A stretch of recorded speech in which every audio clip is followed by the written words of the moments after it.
The mansion by the lake stood as a symbol of triumph, perseverance, and the quiet dignity that comes from years of sacrifice. For Marcus Bennett, a successful entrepreneur and community leader, owning that home wasn't just about square footage or breathtaking views, it was about what it represented. He had grown up in a modest neighborhood where opportunities were scarce, where doors often closed before they even opened. Through grit, intelligence, and an unwavering commitment to his vision, Marcus had built a company from the ground up. The lakefront estate was his reward, a legacy not only for himself but for his children and grandchildren. Each morning, as the sun rose and reflected across the calm waters, Marcus felt that his journey, though marked by struggles, had finally come full circle. But not everyone saw his home as a symbol of inspiration. To the Homeowners Association, run by a group of residents who carried themselves as though the lake belonged only to them, Marcus was an outsider. Despite his warm greetings, his willingness to contribute to community events, and his efforts to build relationships, he felt their eyes on him whenever he walked down the street. Conversations would stop when he approached. Subtle remarks floated around in meetings, never spoken directly, but clear enough in meaning. And while Marcus knew that success could make some people uncomfortable, he could not ignore the undertones, the suggestion that he didn't belong there, that a black man living in a mansion by the water was somehow a disruption to the unspoken order they believed in. The tension reached its peak one summer evening. Marcus had returned home from a business trip to find dozens of cars parked along the private road leading to his estate. The gates, which were always closed, hung wide open. Music blasted across the lake, lights blazed from every room, and strangers lounged in his backyard as though it belonged to them. Confused and alarmed, Marcus pulled into his driveway only to realize that his home, his sanctuary, had been invaded.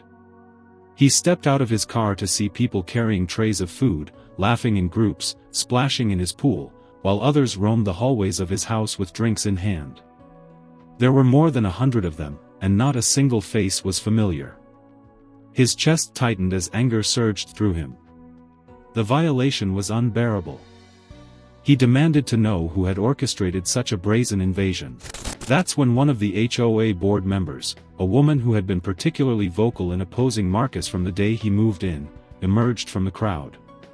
Her name was Karen Whitmore, and she wore the smug smile of someone who believed she could get away with anything.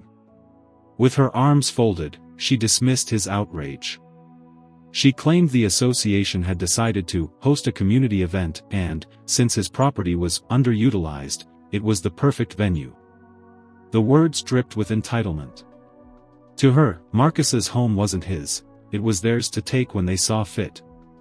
She spoke as though his ownership meant nothing, as though his presence in the community was conditional, subject to their whims. Marcus's voice trembled, not with fear, but with fury held just beneath the surface.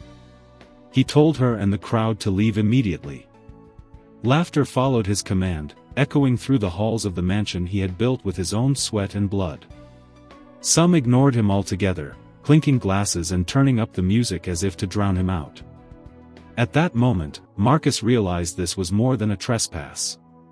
It was an attack on his dignity, his identity, and everything he had worked to achieve. They hadn't simply taken his home for a night of revelry, they had tried to strip away the respect that came with it. By the time the police arrived, the damage was undeniable. Furniture was broken, glass shattered, walls smeared with stains, and irreplaceable items destroyed. Karen insisted that the event had been sanctioned by the association and that Marcus was overreacting. But Marcus knew exactly what this was: discrimination masquerading as neighborly tradition. He stood in the wreckage of his living room and felt the weight of generations behind him, men and women who had fought for the right to own, to build, to dream, only to be told they did not belong. He would not let it end like this.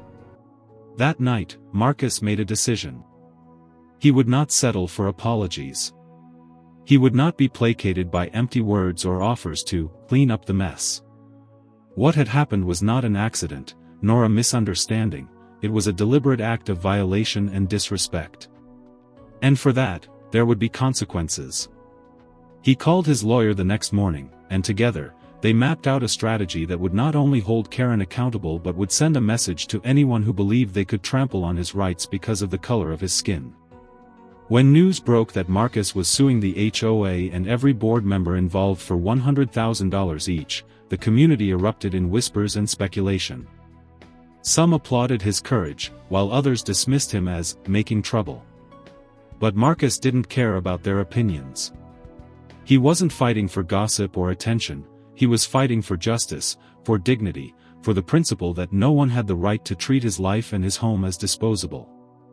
And in his heart, he knew this battle was bigger than himself. The days that followed were a storm of tension, gossip, and calculated resistance. The HOA board, led by Karen, tried to minimize the incident, framing Marcus as an outsider making waves in a peaceful community. They painted the invasion of his mansion as a community misunderstanding, an unfortunate event blown out of proportion. But Marcus was unmoved. He had endured too much in life to be silenced by spin and half-truths. He wasn't just fighting for himself, he was fighting against the arrogance of people who believed they could trample his humanity and walk away unscathed. The lawsuit made headlines across the county. A black homeowner suing his entire HOA for $100,000 each wasn't just unusual, it was revolutionary. Some called him brave, others reckless. To Marcus, it was simply necessary. Every step of the way, he was reminded of the subtle, and not so subtle, ways black success is often questioned, undermined, or disrespected. It wasn't just about broken furniture or a trashed mansion. It was about dignity. It was about drawing a line that said, "You will not take from me what I have earned. You will not diminish me because you cannot accept my presence." In the weeks leading up to trial, Marcus endured sleepless nights. Not because he doubted the justice of his cause, but because he understood the weight of it. He thought about his parents, who had instilled in him the belief that he had to work twice as hard, move twice as carefully, and stand twice as firm to claim what was rightfully his. He thought about his children, who would one day inherit not just his wealth, but his example. And he thought about the generations before him, who had endured indignities far worse, often with no recourse at all. Marcus wasn't simply suing his HOA, he was standing in a long line of resistance, carrying their voices with him. When the trial began, the courtroom filled with a tense energy. Karen and the other board members entered with confidence, flanked by expensive attorneys who dismissed Marcus's claims as exaggerated. They called him a disruptor, a man looking to profit off a misunderstanding. But Marcus's lawyer, calm and deliberate, began to dismantle their arguments piece by piece. Witnesses testified to the crowd of strangers at his home, photos showed the damage, and police reports confirmed the chaos.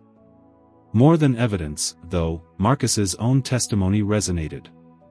He spoke of his journey, his pride in the home, and the violation he felt when he discovered it overrun by people who had no right to be there. He spoke not as a man chasing money, but as a man demanding respect. The courtroom grew quiet as he described walking into his own mansion, only to feel like a stranger in it. His voice wavered slightly, but his resolve never did. He looked directly at the jury and told them what it meant to work your whole life for a dream, only to have it treated as worthless because of who you are. He told them that this case wasn't about a party, but about a principle, that no one, no matter their status, should have the power to strip another person of dignity. Karen shifted uncomfortably in her seat. The smugness she carried that summer evening by the lake had vanished. For the first time, the board realized they weren't just fighting Marcus, they were fighting the truth of what they had done, laid bare for everyone to see. The jury didn't deliberate for long. Their verdict was clear, decisive, and unanimous. Marcus had won. Each board member was ordered to pay him $100,000 in damages, a ruling that sent shockwaves through the community and beyond. When the judgment was read, Marcus closed his eyes. It wasn't triumph he felt, it was relief. Justice had spoken, not in whispers, but in a voice loud enough to echo through the halls of power and entitlement. The damages would repair his home, yes, but more importantly, they restored something money could never buy, the affirmation of his dignity and his right to exist in that space without fear, without humiliation, without being made to feel like he didn't belong. In the weeks after the verdict, the lakefront community changed. Some residents, embarrassed by the actions of their board, reached out with apologies. Others retreated into silence. Karen disappeared from public view, her name now synonymous with arrogance and downfall. And Marcus?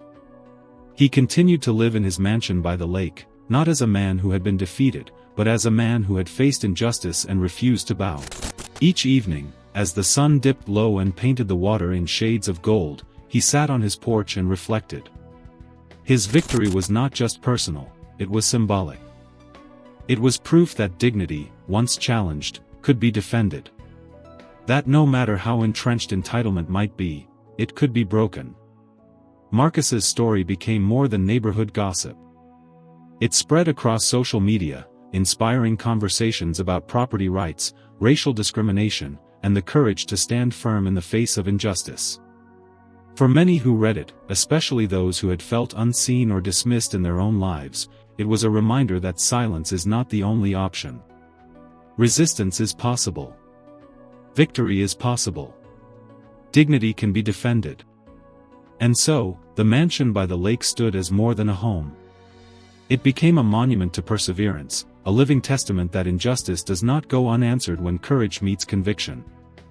For Marcus, the win was not measured in dollars, but in the legacy of strength it left behind. His children would know that their father stood tall, and his community, whether they loved him or hated him, would forever remember the day a black man refused to bow, and justice answered in full. If this story moved you, don't just let it pass by, stand with us in amplifying voices that deserve to be heard. Stories like Marcus's remind us that dignity, justice, and respect are worth fighting for.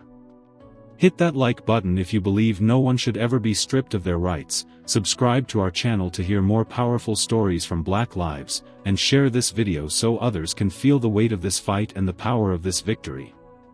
Your support helps keep these stories alive, and ensures that the world never forgets that courage, truth, and justice always matter.